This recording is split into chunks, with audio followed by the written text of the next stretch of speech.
Hello girls and welcome to this video. So this one's about growth and decay. Now, we've actually talked about growth and decay a few weeks ago. I think it was a few weeks ago now. If you remember us talking about half-life. So if you remember we talked about, you might have some radioactive substance. You might start with 100 grams, then maybe, 1 year later it's halved. And a year after that it's halved, and a year after that it's halved, and so on and so on and so on. And it turns out that if we graph it, we end up with a graph that basically does this, right? The resolution on my iPad is such that I can't really do much better, but the point is that it's exponential, right? And we've talked about some features about why it's exponential, and one feature that you can imagine fairly quickly, I think, is that you'll never actually get to zero. You'll get to a really small number, and that's what this asymptote is here, for example. And also that in the first year, because there's 100 grams and you lose half of it, you lose 50. The next time you lose half of that, 25.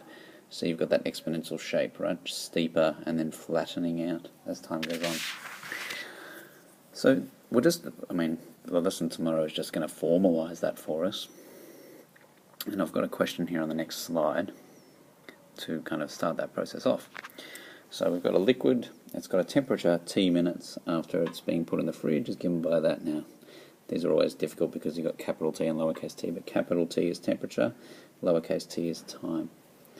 Now, I can kind of draw this fairly quickly, and I can say, well, that's the 4 here, that's a shift up of the horizontal asymptote to 4.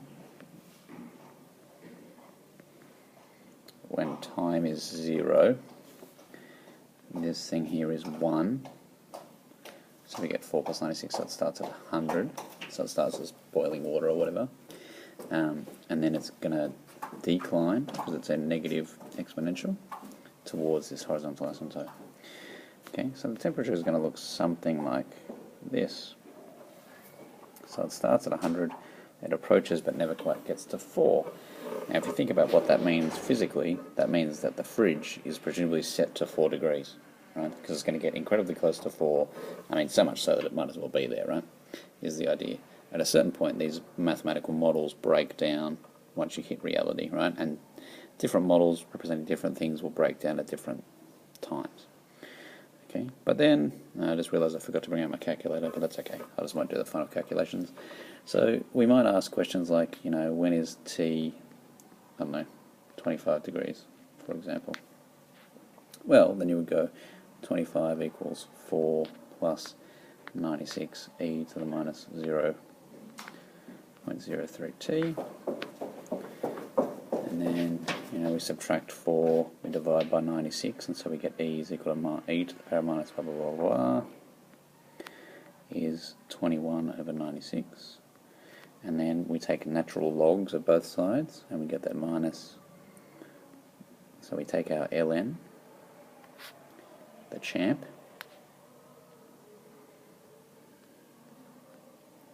and these are now just numbers on our calculator, and we get a time value. Okay, these are basically the types of questions that we get asked. There's only really one more thing I want you to see before tomorrow's lesson, and then we'll just do some examples together. But notice the way the model works. Alright, I might actually start a new slide here. So that model looks something like